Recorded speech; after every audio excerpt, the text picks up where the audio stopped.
Hey guys, welcome back to the channel. Got another Cardfight Vanguard episode review for you guys today. And while this episode probably felt the shortest because it was so fast and furious out of the episodes we've had so far this season, this episode leaves me the most concerned for the future of the game. If you know, you know. But we will talk about the episode and I will tell you guys my thoughts on it.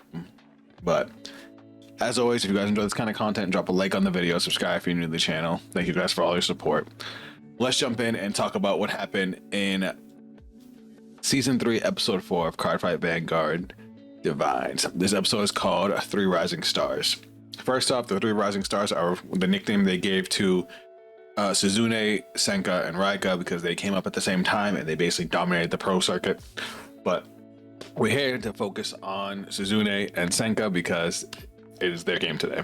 I actually didn't even know Suzune was playing against Senka because I avoid, you know, the next time episodes, like the trailers, not the trailers, the sneak peeks at the end of the episode because I don't want spoilers. So I thought it was pretty cool that it was Senka that she was playing against. But anyway, the episode opens up with Suzune at home, you know, eating, and she goes to leave, and the maid comes up to her and tells her basically her father's not going to be there because he's too busy. And then she gets a message from the maid that she immediately pictures as coming from her mother, basically telling her that it's their family's, like their family always has to win and that she needs to live up to the family name. So she's just like, I understand, mother, and walks away even though her mother's not even there. Anyway, we go back to the arena for the deluxe and we see the results of our last fight, which you guys know was, you know, Miri and Gui, and we loved it. We loved new buff Sagra. But moving on, we get the announcement of the next fight. So now it actually moves to the next block, not the same block. So we find out the next fight is Suzune versus Senka, and we get some, you know, pre-fight shenanigans, as I like to call it. We see Suzune in the waiting room eating caramels, and Megumi sees her and tries to, like, you know, have a little bit of small talk, and she says something that actually reminds me of L from Death Note, because Megumi asks her if she likes the caramels and Suzune's like, sugar makes me think better.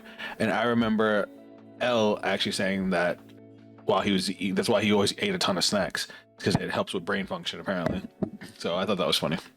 But anyway, we cut over to Akina and Now, and they're talking about Now's journey going pro and how it's been tough, but now that she's a pro, she wants to dream for the next thing. That becomes a little relevant later. Senka shows up, and here's Now kind of talking about slowing down, and Senka's like, you better not, you better don't, because it's going to be my job to exceed you. And then they go back and forth talking a little bit of trash. And she's talking about her fight and how excited she is to go against somebody from the Rokuin family because they have always produced amazing fighters, and Now describes their playstyle as the most mathematic it can be, which I thought was interesting. But yeah, numbers actually do become a little bit of a thing in their playstyle. You'll see once we get into the game. But we actually see Akina and Suo walking in. Suo was like lost trying to find the bathroom. They walk in and they see Suzune with her mother, and her mother kind of, like, I don't want to say gaslights her, but you can tell that Suzune's been conditioned like crazy, and basically told her that she needs to win. Winning is expected of her, and that she should do everything she can to meet the expectations, and that a close game is unacceptable. She needs to go out there and dominate. And I will tell you right now, spoiler alert, this is the most dominating performance I've seen in this anime in a while. It's bad. But regardless, Akina and Suo go up to her and basically ask if she's okay. She looks a little worried. She's like, no, not really. And she's just talking about the way she feels about Vanguard. While she's talking, we get a glimpse of Suo's eyes, and he sees chains wrapped around her as she's talking about Vanguard. And she basically has her emotions on lock. But again, we'll talk about that at the end. We go to the fight. We got Senka, Suzune, and you know, this is where we find out what the 3 Rising Stars are talking about. And then we get into the fight. Senka is, of course, playing a false statter. I hope I said that right. And we see Suzune's, who's got a whole new lyrical ride line, head up Octaver Prota. Prouta. Let me know how you guys would pronounce that. Basically, it's going to be very musical themed. I know we've had other cards in Lyrical that are musical themed, but you'll see why this one's. Moving on. Anyway, turn 1. Senka goes first. Senka rides Progrep, uses its skill. Auto when the unit is placed by riding from grade 0, reveal grade 3 with Impaldio on this card name from your ride deck, and put a system code Exceed token into your order zone. And now the system code Exceed token is like where the whole thing about her deck revolves. If you guys don't know the Impaldio deck, don't worry, I'll give you guys a quick lowdown. But the system code Exceed is a token set order that just chills in your order zone, and what it does is, while it's in your order zone, you can't ride a grade 3 or greater card without Impaldio in its name. So your grade 2 is fine, but once you're on grade 3, you have to be Impaldio. But it also gives you the ability to gain automod gauges. So the way that automod gauges work with the Exceed token, auto order zone, when a card is put into your damage zone during your opponent's turn, so basically you take a damage, choose a card from your drop, put it face up into your automod gauge. If you have 3 or less automod gauges and a card other than a trigger was revealed for your damage check, choose one of your vanguards, gets 5k power. Then if you have 4 or more automod gauges, choose one of your vanguards and it gets 5,000 power. Now those effects are separate because the way it's supposed to work is, if you have 3 or less, you only get the 5k if the card you damage checked wasn't a trigger. Once you have 4, even if you get a damage trigger, you still gain the 5k. I remember the wording on that was weird and it took me a second to understand it, but basically that's how it works. But turn 1, she rides grade 1, she gets her token, turn ends. Turn 2, Suzune rides. Quick disclaimer, guys. I always make this disclaimer in my games. They do not emphasize their draw for turns or their energy charge 3s. While I did my best to reverse engineer the cost on these skills, energy is where things get a little bit weird because we never get to see their energy generators or see them charge energy. But I promise I'll do the best I can with it. But the first couple turns, they did have them draw. So Suzune draws and she rides Dynamic Exciter Hysteria. Again, I hope I said that. I'm hoping I'm getting these names right. But she uses Hysteria's skill immediately. When this unit is placed on Vanguard, you get to add a sound system card from your deck to your hand. She adds Mega Romania. And this card is, it's a grade 3 order, so we don't get to see it for a little while. But then she calls Cooling Heart Yukia and Clear Shimmer Aura. Suzune attacks with Yukia. Senka doesn't guard. Senka takes 1 damage, activates the Exceed token, putting a card from her drop into the auto mod gauge, gaining 5k power. Suzune then attacks with her Vanguard boosted, so that way it can hit, because now she's at 13. Senka guards. Suzune doesn't get a trigger. Turn ends. The damage is now 1-0. Suzune has taken the lead. Now, turn 3. Senka rides Dross Evolia. This thing doesn't have a skill until you ride grade 3. Senka then calls Detonation Monster Bulbamine and Nebula Invoke Dragon. Senka attacks with Bulbamine. Suzune guards. Senka attacks with her Vanguard. Suzune guards again. Senka gets a heal trigger, healing 1 damage and giving the power to Nebula. Senka attacks with Nebula. Suzune doesn't guard. She takes 1 damage. Now the damage is 0-1 in the reverse with Senka in the lead. See, this game goes by really, really fast. Turn 4. Suzune rides Witching Vibarto. Lefel. I didn't make these names. But she uses Lefel's skill, which again lets her search another of the sound systems. This one, she gets Shout and Shadow and adds it to hand. Now, she doesn't call this one a sound system card, but I'm assuming it's one. I could be wrong. Considering the way her deck plays, this could be a buff up, but we'll talk about that once we get into her later turns. So Suzune calls one of her new cards called Lufer. I'm assuming it has a longer name, but they abridged it here. And then she puts it in front of her Yukia after calling and moving her Yukia back. She then goes to her battle phase. She attacks with her Vanguard. Senka doesn't guard. Suzune doesn't get a trigger. Senka takes 1 damage, activates her Exceed to again gain 5k. And Suzune activates Aura's skill, which Aura's skill is Auto Rearguard. When the attack this unit boosts hits, retire this unit, search your deck for up to 1 order card, reveal it, put it into your hand, shuffle your deck. Suzune grabs another copy of Mega Romania. Suzune then attacks with Lufer. Senka doesn't guard, she takes 1 damage. They don't show her do it, but I promise you she uses her Exceed token again here. But Shizune uses Yukia's skill. Auto rear guard at the end of the battle of this unit boosted. A rear guard, Soul Blast 1, choose one of your boosted rear guards, return it to the hand. Turn ends, the damage is now 2-1. Shizune is back in the lead. Senka rides Destined One of Exceedance Impaldio. Senka uses the skill of Evolia, her grade 2.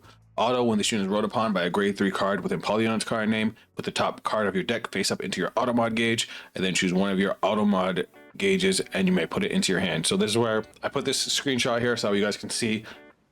Obviously, she had put her grade 0 into the auto mod gauge when she got hit the second time on last turn. But now she puts the top card of her deck into the auto mod gauge, and then she adds the grade 3 Impaldio that she put into her auto mod gauge. She adds that to her hand. So she's set up for Persona Rod.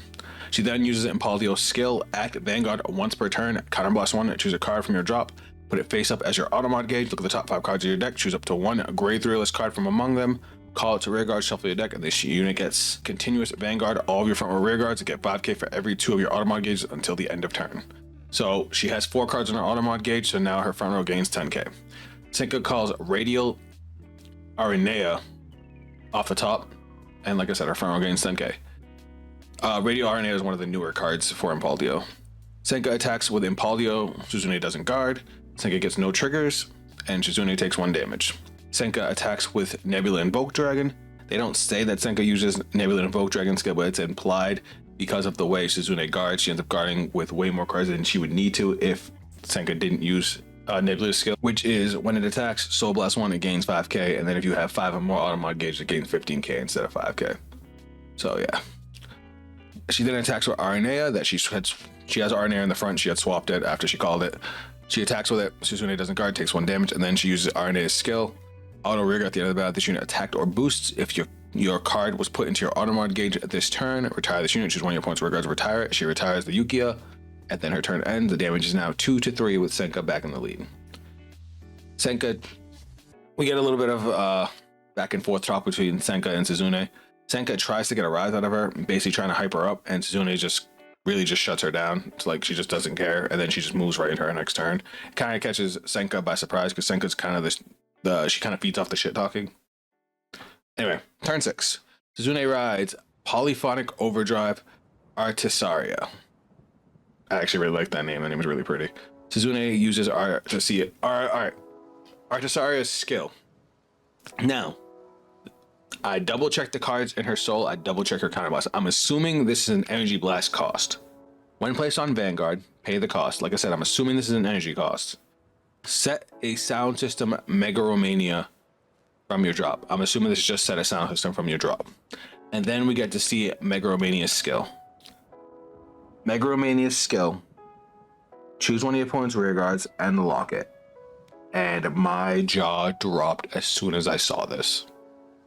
For anybody that doesn't know what lock does, lock is the most powerful control mechanic that's ever been in Cardfight Vanguard.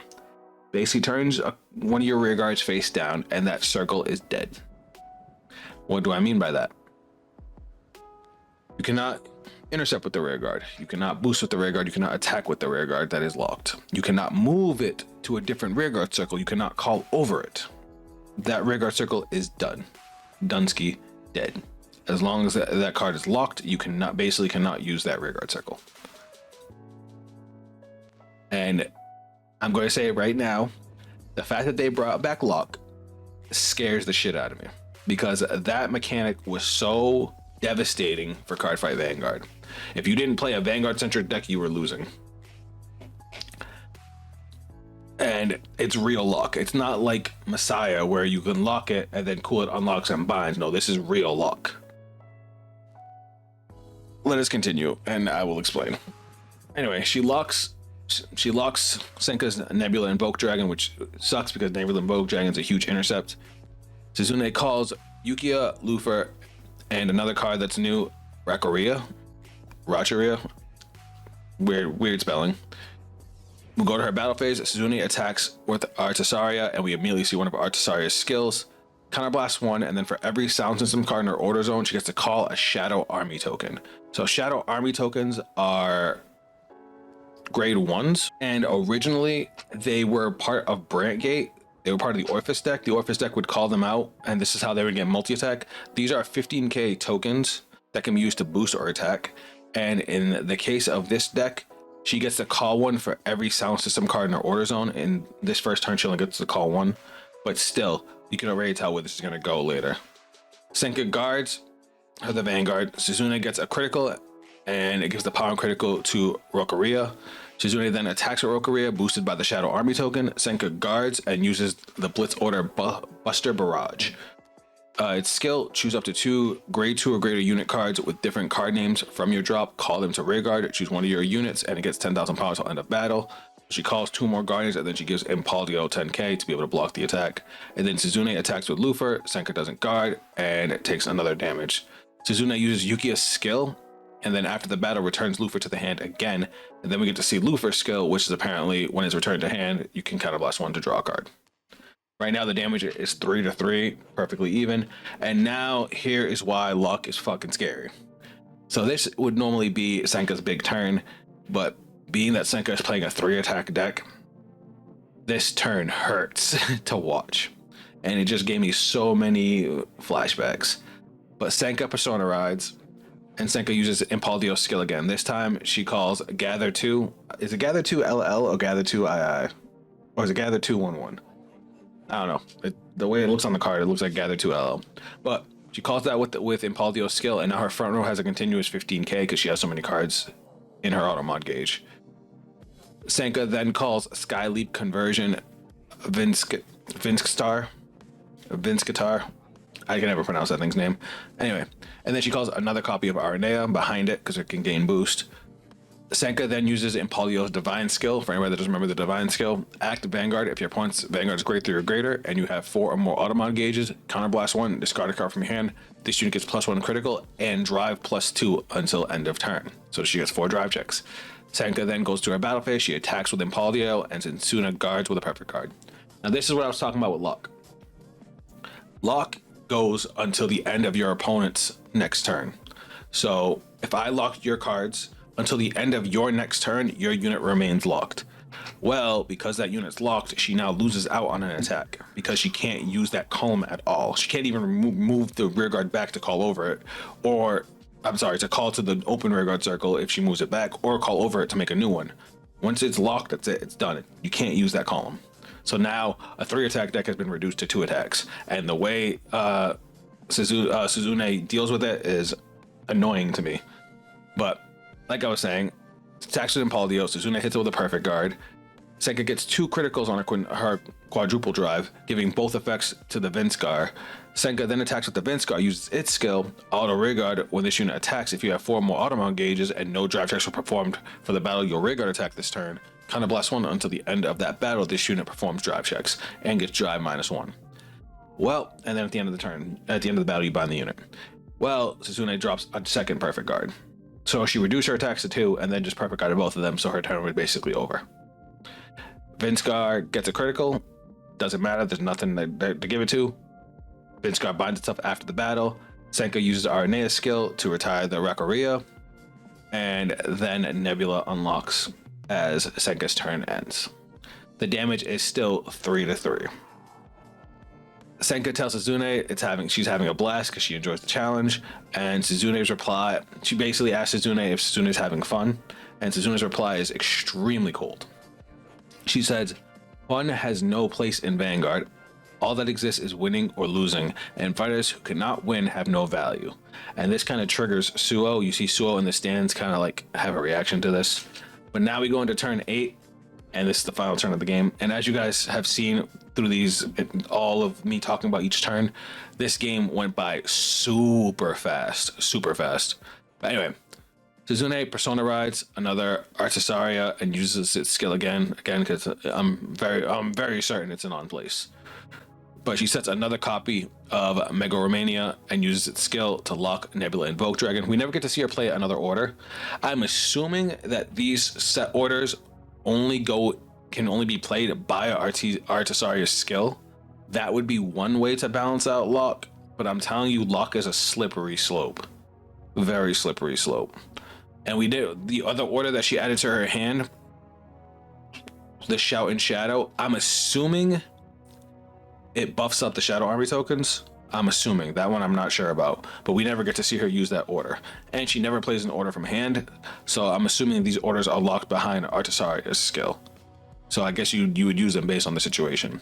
But she ends up using Mega Romania again and locks Nebula Invoke Dragon again. And then she calls another copy of Lurfer, remember she bounced it back to hand, and a new copy of Rakaria.